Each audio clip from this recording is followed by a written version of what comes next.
देखेंगे। Question number 7 क्या है, ये भी बहुत ही इंपॉर्टेंट है।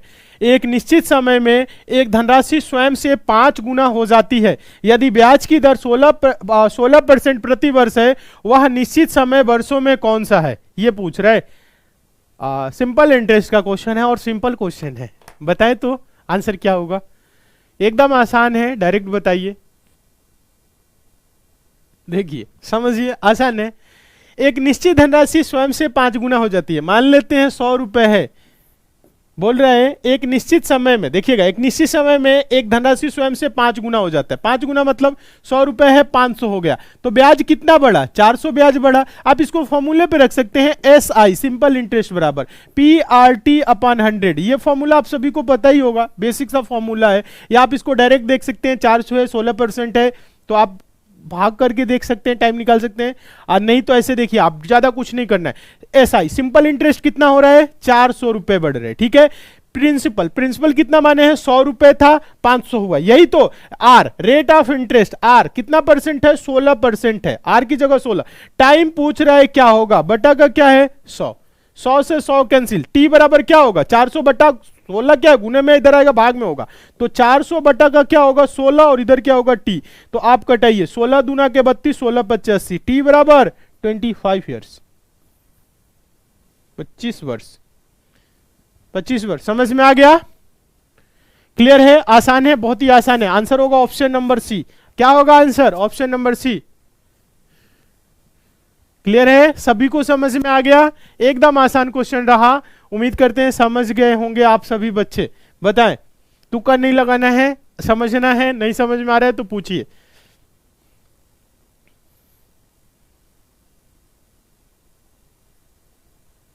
चलिए, बहुत अच्छे क्वेश्चन, इसका आंसर आप सभी स्टूडेंट देंगे। Question number 8 most important question है, और इस प्रश्न को हम टेस्ट के तौर पे रखते हैं, देखते हैं कितने बच्चे इस क्वेश्चन का आंसर दे रहे हैं। सबका आंसर आना चाहिए, वो भी सही आंसर आना चाहिए। क्वेश्चन है, किसी राशि पर किसी निश्चित दर से 2 वर्षों का साधारण ब्याज 320 रुपए है, इसी राशि पर इसी दर से इसी अवधि का चक्रवृद्धि ब्याज वार्षिक रूप से संयोजित 384 रुपए है। यह राशि रुपए में है, यह बताना है। यह राशि क्या है, यह बताना है। तो राशि बताएं, इस क्वेश्चन का आंसर आप लोग दे। आंसर आ रहा है, वेरी गुड, बहुत अच्छे। कुछ बच्चे आंसर दे रहे हैं, कुछ लोग नहीं समझ पा रहे हैं, समझा दे। आसान है, देखिए प्रश्न में कुछ है नहीं, कुछ बच्चे आंसर दे रहे हैं, बहुत अच्छे। देखिए थोड़ा सा इस प्रश्न को आप लोग समझिएगा, थोड़ा सा समझना है। 2 वर्षों का साधारण ब्याज 320 है, यानी कि 1 वर्ष का 160, 1 वर्ष का 160, ऐसे थोड़ा सा समझिए। फिर उसके बाद से 1 वर्ष का चक्रवृद्धि ब्याज 160 होगा, फिर दूसरे वर्ष का क्या हो जाएगा, दूसरे वर्ष का क्या हो जाएगा, देखिए दूसरे वर्ष का क्या होगा। टोटल 384 है, तो 384 में से 160 घटा दीजिए। 384 में से 160 घटाएंगे, 4 2 और ये 224, कितना होगा, दूसरे वर्ष कितना हो गया 224। बढ़ा कितना है, तो बढ़ा कितना है देखा जाए तो 64 रुपए बढ़ा है। 64 रुपए किस पे बढ़ रहा है, 64 रुपए किस पे बढ़ रहा है, 64 रुपए 160 पे बढ़ रहा है। तो रेट ऑफ इंटरेस्ट क्या होगा, 64 बढ़ रहा है, 160 पे बढ़ रहा है, और गुने 100 करेंगे। 16 चौको 64, 16 दहा में 160, 10 दहा में 100, 10 चौको 40, 40%। रेट ऑफ इंटरेस्ट आर क्या होगा, 40% होगा। अब देखिए 2 वर्षों के चक्रवृद्धि ब्याज और साधारण ब्याज का अंतर संबंधी प्रश्नों को सॉल्व करने के लिए आपको एक हम फार्मूला बताए थे, क्या, डी बराबर PR स्क्वायर अपॉन 100 का स्क्वायर। ये फार्मूला आप सभी को उम्मीद करते हैं याद होगा। डिफरेंस 2 वर्षों का अंतर कितना है, एक 320 है और एक 384 है। अंतर देखा जाए तो कितने का है अंतर, 64 का अंतर है। कितने का अंतर है, 64 का अंतर है, तो 64 रुपए का क्या है अंतर है। P प्रिंसिपल ही आपको बताना है, रेट ऑफ इंटरेस्ट क्या है 40, तो R स्क्वायर है, तो 4 गुने 4, 4 चौको 1600, क्या होगा 40 गुने 40, 1600 हो जाएगा, बटा 100 गुने 100, 100 का स्क्वायर है ना, 100 गुने 100 यानी कि 10,000। 2 0 से 2 0 आपका कैंसिल हो गया। अब देखिएगा 16 चौको क्या होगा 64, 100 गुने 4 400, प्रिंसिपल क्या होगा P बराबर 400 रुपए। इतना तो समझ रहे होंगे बस।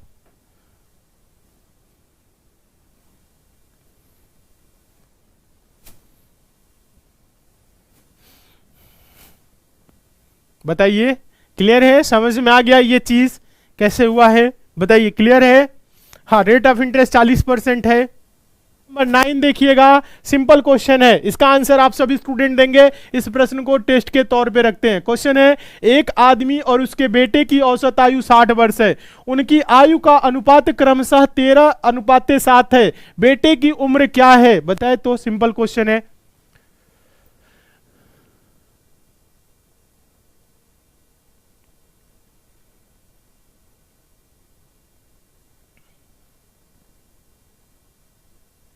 आ रहा है, आसान क्वेश्चन है, फिर भी क्या बोल रहा है? एक आदमी है और उसका बेटे, औसत आयु 60 वर्ष है, तो कुल आयु का योग क्या होगा? कुल आयु का योग, दो व्यक्ति हैं, औसत आयु 60 वर्ष है, तो 120 वर्ष आयु का योग होगा। और उनकी आयु का अनुपात क्या है? 13:7। 13 साथ जोड़ दे तो 20। अगर रेशियो देखा जाए तो देखिएगा, 20 रेशियो बराबर क्या है? 120 वर्ष। 20 रेशियो बराबर 120 वर्ष, तो 1 रेशियो बराबर 20 × 120, 6 वर्ष। और रेशियो क्या है? 13:6, यही तो है। तो 13 रेशियो और 6 रेशियो की वैल्यू बताइए। गुने करेंगे 6 और इधर करेंगे 6, ठीक है? ध्यान दीजिएगा, 2 सेकंड, गलत हो रहा है क्या? 20 × 120, ठीक तो है? 13 × 6 = 78, 6 × 36, नहीं, 2 सेकंड। बेटे की उम्र क्या है? गलत कहां पे हो रहा है? 2 सेकंड। क्या है? 13:7 है, 13:7 है, 13:7 है, ठीक है, अच्छा है, कोई बात नहीं, गलत लिख दिए थे। हाँ, 13 × 6 = 78 और इन्हें 6, 13 × 6 = 78, 13 × 6 = 78 यानी 78 वर्ष क्या हो गया? पिताजी का उम्र हो गया। और बेटा का क्या हो गया? 7 × 6 = 42, 42 वर्ष। बेटा का ही तो पूछ रहा है। ऑप्शन नंबर सी 42 होगा आंसर। अच्छा, सबका 42 आ रहा है, सबका 42 आ रहा है, एकदम सही है। Question number 10 most important question है एसएससी सीजीएल में, तो ये बहुत बार देखने को मिला है, सीएचएसएल में भी आया है, हाँ हो सकता है एमटीएस में भी आए। तो ऐसे प्रश्नों को आप कैसे सॉल्व करेंगे? शॉर्ट ट्रिक हम आपको बताए हैं ना, आप बताइएगा तो क्या इसका आंसर होगा। एक परीक्षा में 53% छात्र विज्ञान में अनुत्तीर्ण हुए तथा 48% गणित में अनुत्तीर्ण हुए, 40% दोनों विषयों में अनुत्तीर्ण रहे, तो दोनों विषयों में कितने प्रतिशत उत्तीर्ण हुए? दोनों विषयों में पास छात्रों का प्रतिशत पूछ रहा है, तो सारे बच्चे बताएं इस क्वेश्चन का आंसर क्या होगा। एक लाइन में आंसर देना है। क्या बोला है? यहां पे सब अनुत्तीर्ण दिखा रहे हैं और उत्तीर्ण पूछ रहे हैं, दोनों विषयों में उत्तीर्ण पूछ रहे हैं ना। यहां पे पास रखिए, यहां पे पास रखिए, जस्ट इसका अपोजिट यहां पे फेल। तीनों को जोड़ के 100% घटाइए आंसर, बस यही तो होता है शॉर्ट ट्रिक, यही सब तो सीखना है। बहुत ज्यादा इसके लिए डायग्राम बनाने की जरूरत नहीं है, दिमाग लगाने की जरूरत नहीं है, डायरेक्ट आंसर आता है एक लाइन में। कोई आपको यह तरीका नहीं बताया होगा, लेकिन हम बता रहे हैं, आप बताएं आंसर क्या होगा।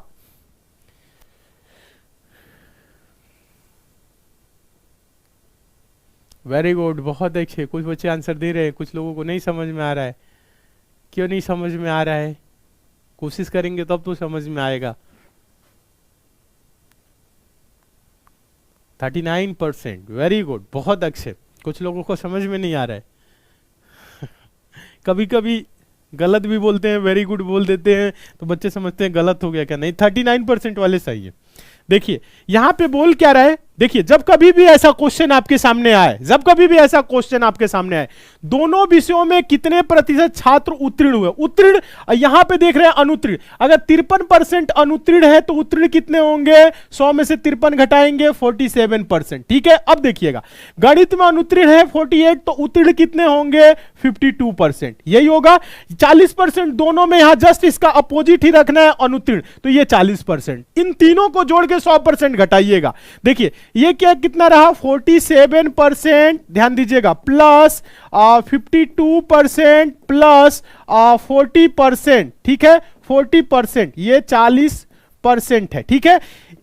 तीनों को जोड़ के इसमें से 100% घटाइए, दोनों विषयों में उत्तीर्ण छात्रों का प्रतिशत आ जाएगा। देखिए 47 52 जोड़ेंगे 99, 99 40 जोड़ेंगे तो 139% माइनस 100%, तो ये क्या आएगा? दोनों विषयों में पास छात्रों का 139 में से 100 जा 39%, 39%। बस अगर यहां पे पूछता दोनों विषयों में कितने % छात्र अनुत्तीर्ण हुए, तो पहला अनुत्तीर्ण, दूसरा भी अनुत्तीर्ण, और जस्ट इसका अपोजिट यहां पे उत्तीर्ण, मतलब 40 की जगह 60 हो जाता, जोड़ के 100 घटा लेते, दोनों विषयों में पास छात्रों का प्रतिशत आ जाता। बस ये शॉर्ट ट्रिक हम आपको ऐप पे भी बताए हैं, ऐप पे मैथ्स हम आपको पढ़ाए हैं, तो उसमें एक नहीं, हर क्वेश्चन पे जिस टाइप के आपके बड़े से बड़े जो क्वेश्चन बन सकते हैं, हर क्वेश्चन को शॉर्ट ट्रिक बताए हैं कि कैसे शॉर्ट ट्रिक से आप सॉल्व करेंगे। तो ये रहा इस क्वेश्चन को सॉल्व करने का शॉर्ट ट्रिक, डायरेक्ट आंसर दीजिए।